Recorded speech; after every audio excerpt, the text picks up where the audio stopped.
In this video I'm going to talk about how important it is to get the writing part of creating a paper over with quickly so that you can finally get to the editing part, which is by far more important. And in the end of the video I'll tell you a little trick that I learned myself just recently that really helped me get over the initial hurdle of just starting to write. My name is Dennis Eckmeyer. I'm a neuroscientist and I work as a freelancer in science communications. On this channel I talk about science writing, academic writing, and how to get your papers into a peer-reviewed journal. What I'm doing right now is to go outside and just spontaneously talk about the topic that I want to talk about. Well, spontaneously, not completely. Obviously, first I think about which topic I want to cover, which was easier in the first couple of videos because I had a program. I edit the footage that I have to get the final result, which is what you're watching right now on YouTube. And this is what I want you to do when writing a paper. Make sure you're well prepared when you start to write. And then just write. Write. Follow roughly the guidelines that I gave you in the previous videos, if that helps you. And then just write. Doesn't matter. You don't feel like it, doesn't matter. It doesn't have to be good, just write it down. You can fix it in post. As they say, as the filmmakers say. I mean, in filmmaking that's a problem, right? Because you cannot fix so much in post. It's really difficult to fix things in post. But changing a text on a computer is not difficult. You can always do that. So always think, oh, I'm gonna fix that in post. Meaning, when you go back to the editing process, you'll have a second look at it and then you'll correct it. If you're like me, you're having a very hard time with that because you want every sentence to be perfect as you wish it to be in the final product. But that's not, you won't be able to do that, and it's much more important in the beginning to just get it all out. As you can see, there's a little change in scenery now, and that's because I want to show you that little trick that I promised you in the beginning that really helps me overcome this initial hurdle to start writing. That's the first perk.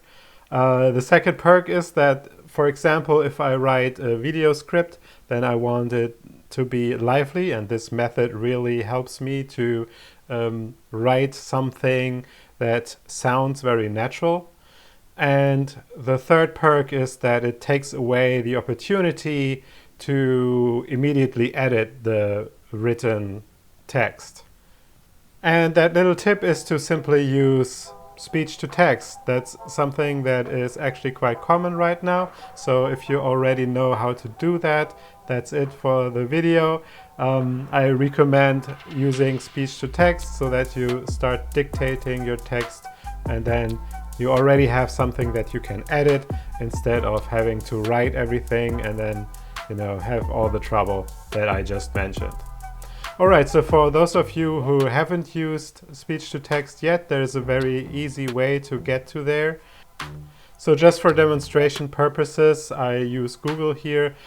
You can use different software that has speech to text, but just to get you going for now, just let me show you how to do it with Google.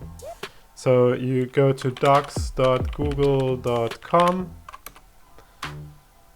and then just for now we just open a blank document and here we go. The speech to text tool is in Tools, Voice Typing, and then you click here. Oops, what's happening? Right. So Google can turn on your microphone, and that is because we have blocked it.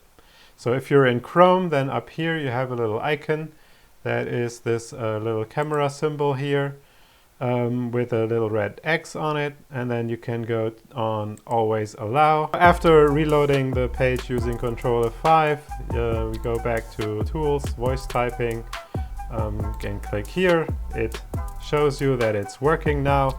For some reason, it very often, when I say click here, it just says IKEA. I don't know why. That doesn't make sense to me.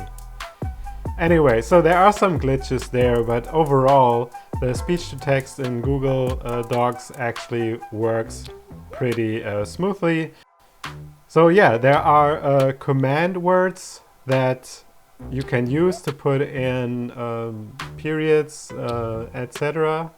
What I recommend would be to have your bullet points on one side of the screen, and then have your speech-to-text, whatever you use, software on the other side of the screen. So you have your keywords, and then you start talking about those keywords, and then you have on the left you have your document.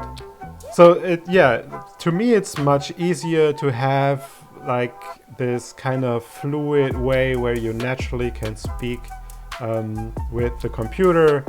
Maybe it's a bit awkward, I don't know, in the beginning, but I got used to it very quickly. Maybe also because I do these videos where I speak to a camera actually. So you can also use this on a mobile phone while you're outside. It helps me a lot. I hope it helps you too. Tell me in the comment section if this is a good tip. If you have more tips to overcome procrastination when starting to write, just let me know. Yeah, I hope it helps. Or just to reiterate the whole process of paper writing that I'm trying to convey here. I want you to begin collecting all the information that you have about your study, starting with your notes about what your question is and literature you read, these kind of things, your results, your figures that maybe you made for previous presentations and posters, these kind of things. And when you've done so, you do what I explained in the last couple of videos, which is to basically construct and outline your paper so that you have for each section the right information put together in one coherent thing. And then I asked you to just flash it out. And then comes the editing stage. And that's where the real magic happens. So up to then it's really just, get things on paper. Get yourself together and put things on paper so that now you have material to actually work with. That was the whole point of the exercise so far. And in the next videos I'm going to talk about how to refine your writing so that it becomes clear, concise and compelling. Looks like I forgot to record the final words while I was on my hike. These things happen too. If you want the PDF that comes with this video, you'll find the link in the description box below. If you have any comments, questions or suggestions, please leave them in the comment section. It also helps me to plan what to talk about in the next videos. If you liked the video and want to be informed about the next one, please press subscribe if you haven't already. Click the bell so you'll get the notifications. And if you want to watch the other videos that I did in this series, there will be a link to the playlist in the end card. Just wait for it. I thank you very much for watching. Have a good day. Bye bye.